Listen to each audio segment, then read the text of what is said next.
Hello, here are the houses in astrology. Can you see that? Okay, so if you know the time that you're born, you will have a rising sign here, okay? And that is like your outer personality, your soul, how you react in situations instinctively, how you, like when you're uncomfortable and you're walking into a room, how you act and what others' first impression of you will be. Okay? It's really it's really cool and it's a really important part of your chart, I think even more than the sun sign. But you have to know what time you're born to know it. And even if you're a little bit wrong about your time of birth, it could change. That's your rising sign or your ascendant because it's the sign rising at the time that you're born. And if you know the time that you're born, all of your planets will fall in one of these houses, okay? So, like, yeah, if you have a lot of planets in, okay, where am I going? This house, the first house, okay, self identity. So, okay, if you've got like 5 of your planets there, you're gonna be really self focused, really probably a strong personality. Yeah, focus on self.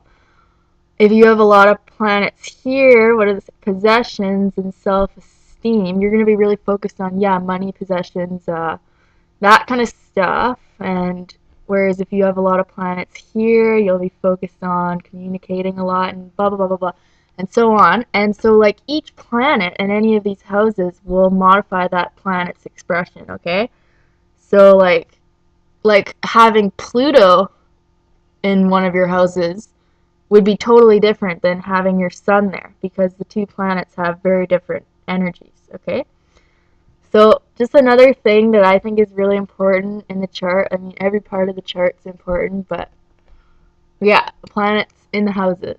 And okay, here's the planets and what they mean. See, so um yeah, so you could see how having any of those like in any of those houses would mean that like your sun, your direction, if it was sitting here in your first house, you would be really focused on like just uh like your courage to be alive, like you're really focused on your identity.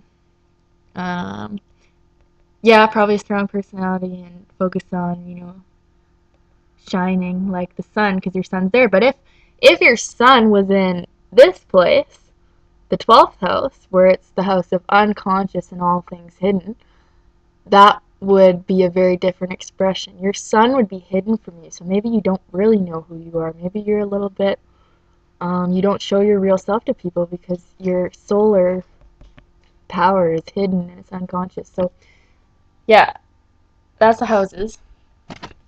Uh, okay, yeah, so I was actually going to talk about Gemini today, but I started talking about the houses because I think that's really important. And okay, so today we have Moon in Capricorn, Sun in Capricorn, Mercury in Capricorn, and Venus all in Capricorn. So it's a lot of Capricorn energy, and Capricorn is like just get stuff done. And I feel like making every video today and just making because I want to have all the sun signs. I want to, I've done Aries and Taurus. I want to do Gemini today, but I want to just do the rest of the signs too, kind of, and just get it over with because I want to be talking about the other stuff in the chart more. I want to get into moon signs. I want to get into rising signs, Mercury signs, and all the stuff that I find goes deeper than just the sun signs, right? Which people only know about the sun signs, and I want to teach about the whole chart so that you can all understand how fascinating it is, right? But I want to get through just explaining all the sun signs a little bit. So okay, I'm gonna start Gemini. So Gemini is ruled by Mercury. Mercury is the planet of communications, thinking, perception. So Geminis think a lot. and they talk a lot usually, and they're really curious about everything. Um, yeah, Gemini's to think, and they love new experiences. They love talking to pretty much anyone. Like just they like to get out and go to places and communicate with people, but small talk, like not really emotional, deep stuff. They like just talking about, the surface stuff and talking to everyone about it. So, yeah, Geminis like to talk to everyone. They're very talkative and very smart too.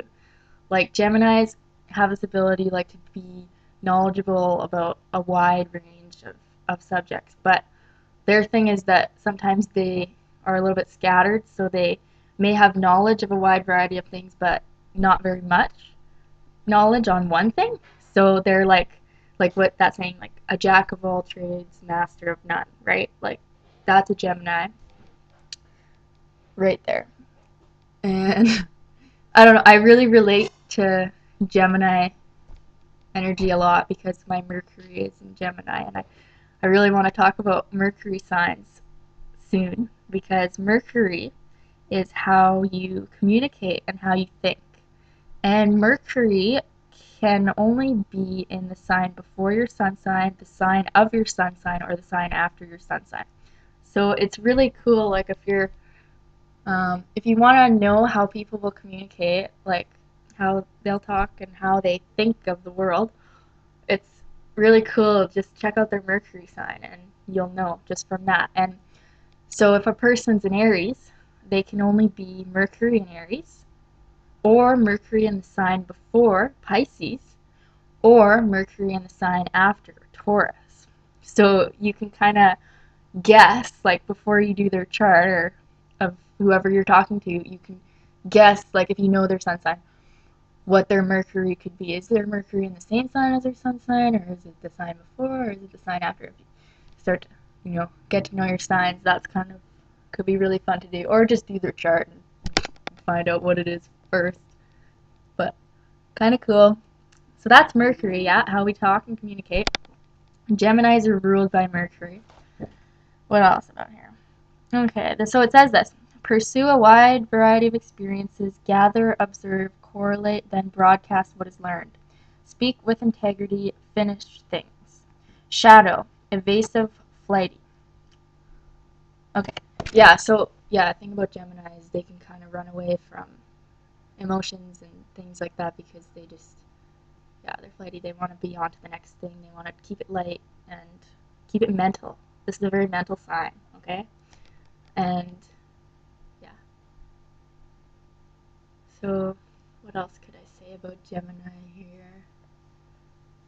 Um, yeah, this curiosity, they kind of, like Aries, I think Gemini and Aries are the most youthful signs. They kind of stay like a kid their whole life, just with this playful curiosity about everything. It's really a great quality to be interested in so many things, and they're really interested in people too. Like if you're talking to a Gemini, they'll actually ask you about you, and they're curious about how people work and stuff like that. And yeah, so what else about Gemini? Oh yeah, and like they're also the ones like I totally relate to this because my Mercury and Gemini, but like they like to have the newest gadgets. Like they're probably the ones on Twitter, Instagram, Facebook, Pinterest. They're probably the ones doing all of that rapidly all the time because yeah, Geminis are really into that new technology. They're probably up to date on all the latest things. Like they have the newest phone and you know that kind of stuff is Gemini too. Yeah. Okay. Bye. Merry Christmas. This is my Christmas tree.